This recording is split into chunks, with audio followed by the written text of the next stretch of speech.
Okay, good afternoon. Habarini za mchana.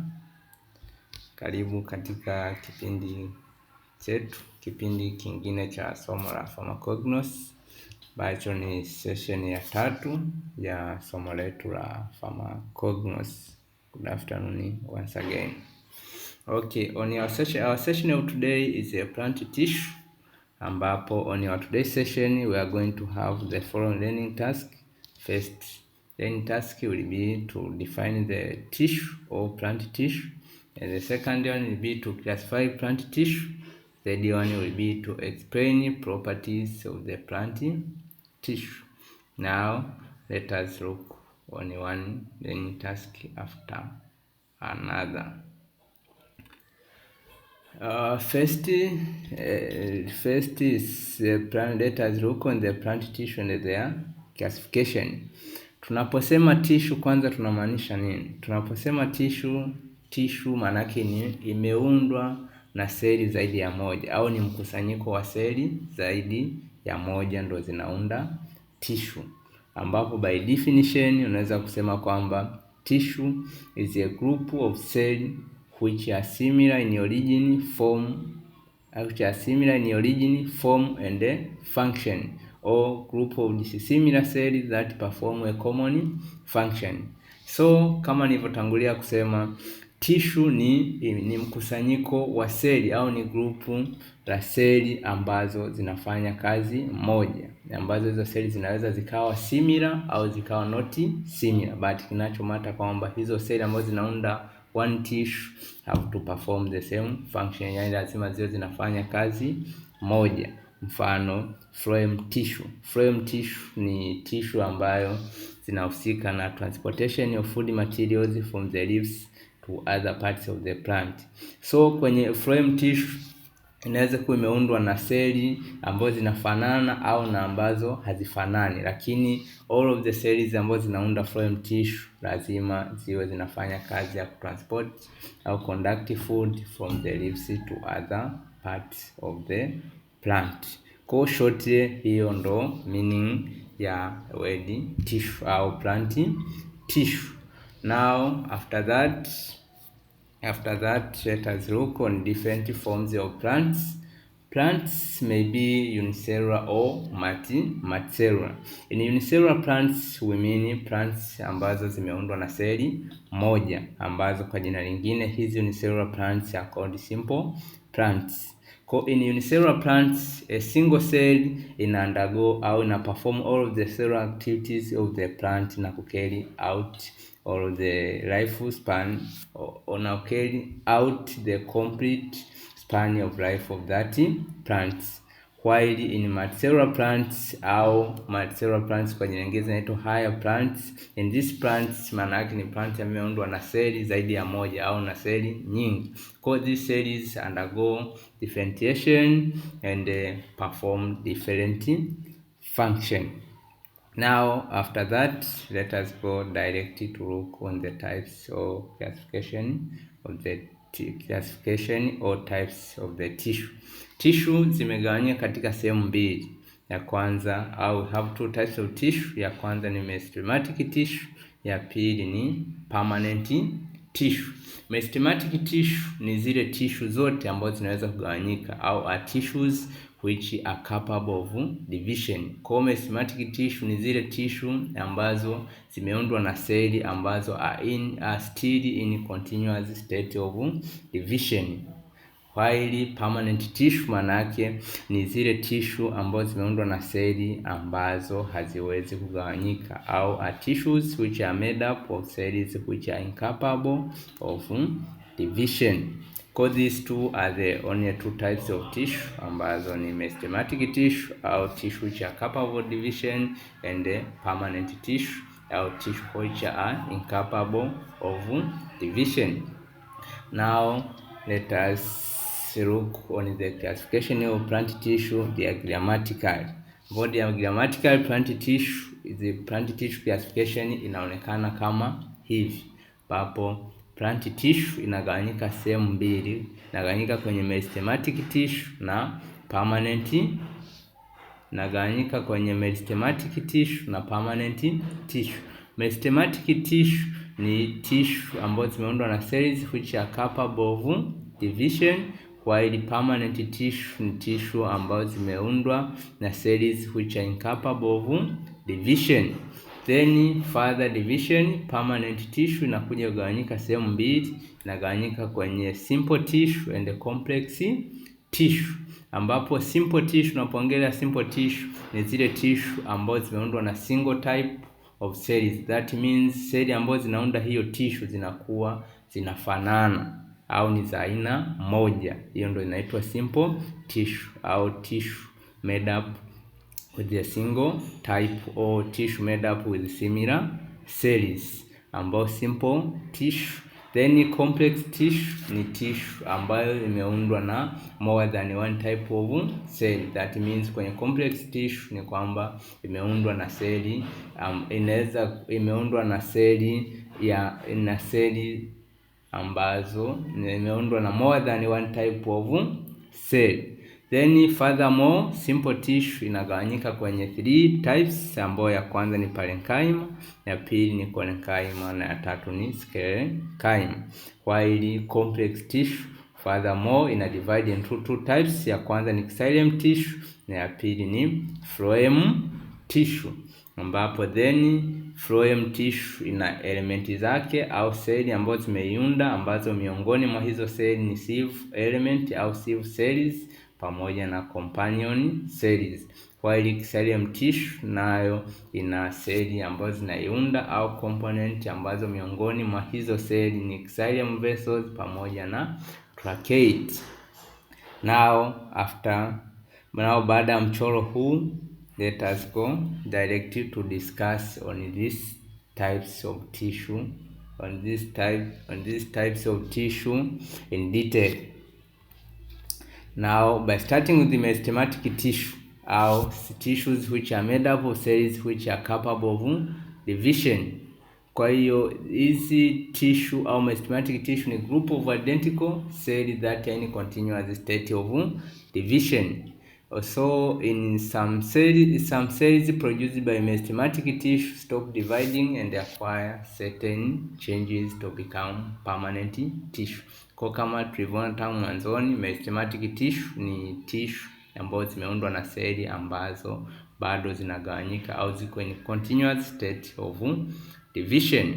Then furthermore, meristematic tissue inagawanyika kwenye aina 3 za seli, aina 3 za tissue, ambayo ya kwanza ni apical meristem, ya pili ni intercalary meristem na ya tatu ni lateral meristem. Now by looking on these types in detail one after another are as follows. Ya kwanza, by starting with the apical meristem. Apical meristem, hizi ni meristem ni meristematic tissue ambazo zinapatikana kwenye tips of the root, stem and the branches. That means hizi zinapatikana sana kwenye incha ya mizizi, incha ya branches na incha ya stem, ambazo their major function is to increase the length of these parts. Also, this meristem or apical meristem is furthermore is divided into 3 zones, ambayo ya kwanza ni protoderm, ambayo protoderm ina form epidermal tissue. Epidermal tissue ni tissue ambazo zina form covering or outer layer of the plant. Kwa hizi epidermal tissue are being formed from protoderm, na hizi epidermal tissue ni zile tissue ambazo zina cover sehemu ya nje ya mmea au tissues which form the outermost covering part of the plant. Also aina ya pili, zone ya pili ya apical meristem ni procambium, ambao procambium na form primary vesicular tissue. Tunapoongelea vesicular tissue tunaongelea zile tissue ambazo ni responsible for transportation of materials within a plant, ambazo hapa maana tunaongelea xylem tissue ambazo zina transport water and the minerals from the roots to other parts of the plant, and the phloem tissue ambazo zina transport manufactured food from the leaves to other parts of the plant, ambazo hizo mbili collectively ndo zinaitwa vesicular tissue. Kwa hiyo procambium ndo Procambium is apical meristem ndo ambayo ina form hizi primary vesicular tissue. Na tunaposema ni primary vesicular tissue, maana yake ni vesicular tissue ambazo zinakuwa kwenye mmea during primary growth of the plant, ambao primary growth of the plant ni stage ya plant growth ambayo inakuwa accompanied na increase kwa length ya mmea. Then another zone ni ground meristem ambayo ina form cortex and pith. Cortex and pith ni sehemu za mmea ambazo hasa kazi yake ni kustore materials within the plant, lakini tutaziona in detail huko mbeleni. Also, aina ya pili ya meristematic tissue ni intercalary meristem, ambayo intercalary meristem are found in nodal region, ambao kwenye nodal region ni kama ni kwenye point, mfano ni kama ile point ambapo leaves inajiattach kwenye stem. Maana ile point ambapo leaf inajiattach kwenye stem ndo node. Kwa hiyo tissue ambazo zinapatikana pale zinaitwa intercalary meristem, ambazo their major function huwa ni kuincrease the internode, ambapo internode inakuwa ni length between one node and another, yani ile length iliyopo kati ya point of attachment ya leaf moja mpaka leaf nyingine kwenye stem ndo inaitwa internode. Kwa hiyo the major function intercalary meristem huwa ni elongate that internode. Also, the third type is lateral meristem, ambao lateral meristem are found along the longitudinal axis of the stem and the roots. Kwa hizi lateral meristem zenyewe ni aina ya meristematic tissue ambazo huwa mara nyingi zinapatikana kwenye axis. Maana yake axis ni kama middle, zinapatikana kwenye axis au middle of the stem and the roots, ambazo mara nyingi the major function is to increase the thickness of the stem and the roots. Also, after that let us look on permanent tissue. Baada hapo ndo itakuwa mwisho wa meristematic tissue. Now let us go direct to discuss or to look on permanent tissue. Permanent tissue kama tulivyoona mwanzoni ni aina ya tissue ambazo haziwezi kudivide. Kwa permanent tissue are tissue that have temporarily or permanently lost the power to divide. Kwa hizi ni aina ya tissue ambazo haziwezi kugawanyika. That means they have ziko full matured, so that haziwezi undergo further division or further growth. Ambazo hizi permanent tissue zinagawanyika kwenye two types of tissue, ambayo aina ya kwanza ni simple tissue na aina ya pili ni complex tissue. Now by starting with simple tissue. Simple tissue are tissue made up of cells which are similar in structure and function. Simple tissue kama tulivyoona kule kwenye mchoro ni aina ya tissue ambayo imeundwa na seli ambazo zina similar structure and function. Kwa hizi ni aina za tissue ambazo zinaundwa na seli ambazo zinafanana au seli ambazo zinakuwa na muundo wa aina moja, lakini pia zinafanya kazi moja, ambazo hizi simple tissue are further subdivided or are further classified into three types, ambayo first type ni parenchyma, second type ni chorenchyma na third type ni sclerenchyma. Kwa hizi ndo only three types of simple tissue. Now baada hapo tutaziona in detail baadaye kwenye their properties. Then baada hapo kuna complex tissue, ambao complex tissue ni tissue made up of several kinds of cells but all of them function together as a single unit, ambazo hizi complex tissue are further classified into two types, ambao ni xylem tissue pamoja na phloem tissue. Kwa complex tissue zipo za aina mbili, ya kwanza ni xylem tissue, lakini ya pili ni phloem tissue. By starting with the xylem tissue. Xylem tissue are tissues which are responsible for transportation of water and minerals from the roots to other parts of the plant.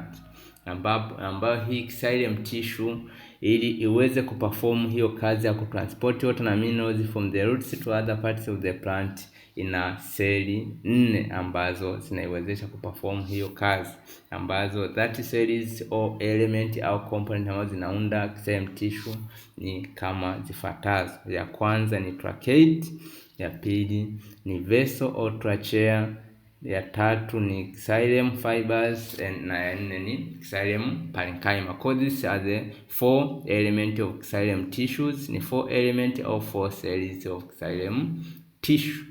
Then if after that let's go to phloem tissue, ambao phloem tissue are phloem tissue are tissues which are responsible for transportation of food materials from the leaves to other parts of the plant, ambayo nayo imeundwa na seli 4. Ya kwanza ni sieve element, ya pili ni companion cell, ya tatu ni phloem parenchyma, na ya nne ni phloem fibers. Baada ya hapo, baada ya kuziona hizo different types of the tissue, let us go to look on the properties of those types of the plant tissue. Now by starting with the characteristics by starting with the meristematic tissue. Meristematic tissue have got the following characteristics. Ambayo ya kwanza, sifa yake ya kwanza, these tissues are round, oval, polygonal or rectangular in shape. Also, these tissues are made up of cells which are closely arranged without intercellular space. That means kwamba zile seli ambazo zimeunda hii meristematic tissue zimekaribiana sana to the extent that hamna space between one cell and another. Lakini pia they have dense cytoplasm with large nuclei. Also have smaller vacuoles, ambazo ina vacuole ndogo ndogo ambazo ziko scattered throughout the cytoplasm. Also they have a thin wall which is made up with the cellulose. All of these are the characteristics of meristematic tissue.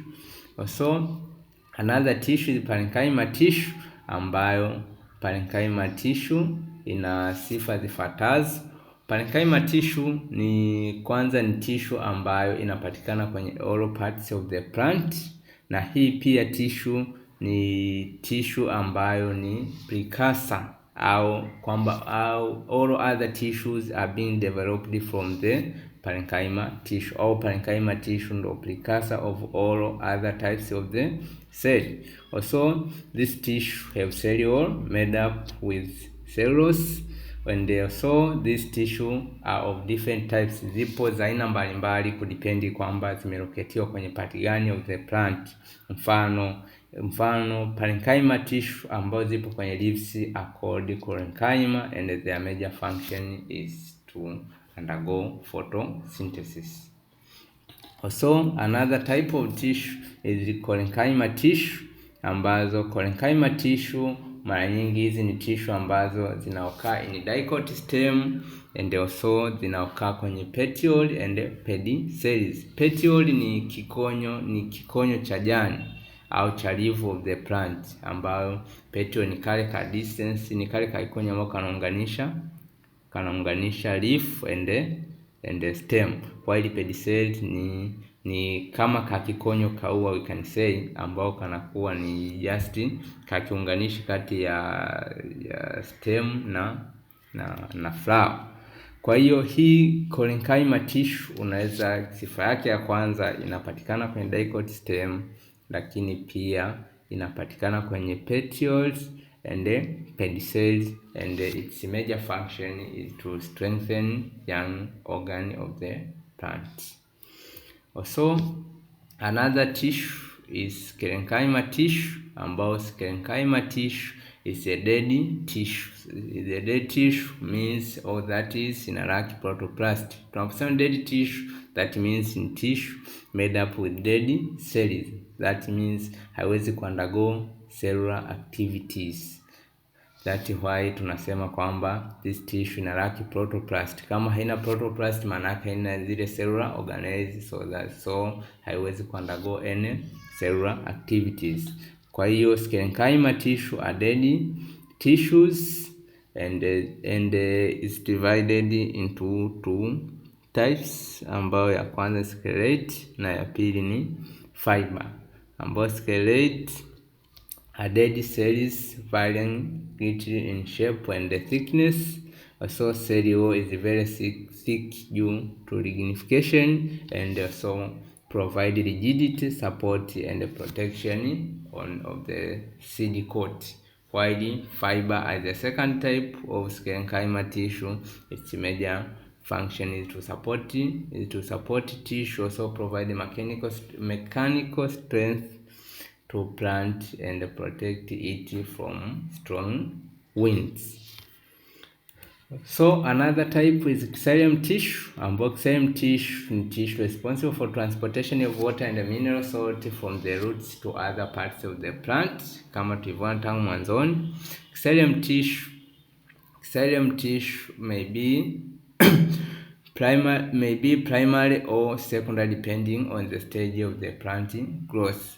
By starting with primary xylem. Primary xylem maana yake ni zile xylem tissue ambazo zinakuwepo kwenye mmea during the primary stage of plant growth. Ambayo tusema primary stage of plant growth ni ile stage ambayo inakuwa accompanied with the increasing in length of shoots and the roots of the plant.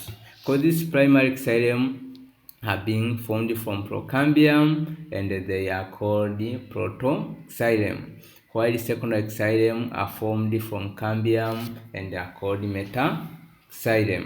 Hizi cambium na procambium zote ni seli ambazo ziko within a plant ambazo their major function ni kutengeneza hizi vascular tissues. Now baada hapo let us look on elements of xylem tissue. Xylem tissue imeundwa na element 4 ambazo ni kama zifuatazo, by starting with the one after another. Ya kwanza ni tracheids, ambayo tracheids ni element of the xylem tissue ambayo iko responsible for transportation of materials, of transportation of water and minerals from the roots to other parts of the plant and this one is found in gymnosperms and pteridophyte plants. Gymnosperm plants ni zile plants like conifers au ni plant ambazo zinazalisha seeds ambazo mbegu zake zinakuwa haziko enclosed kwenye kepo au ovary, na wakati mwingine these plants wakati mwingine seeds size plants are called naked seeds because their seeds are not enclosed within the ovary or carpels. While pteridophytes, hizi ni plant ambazo zinatengeneza spores au zina undergo reproduction asexually by forming spores. Also tracheids, you can say elongated cells arranged one above the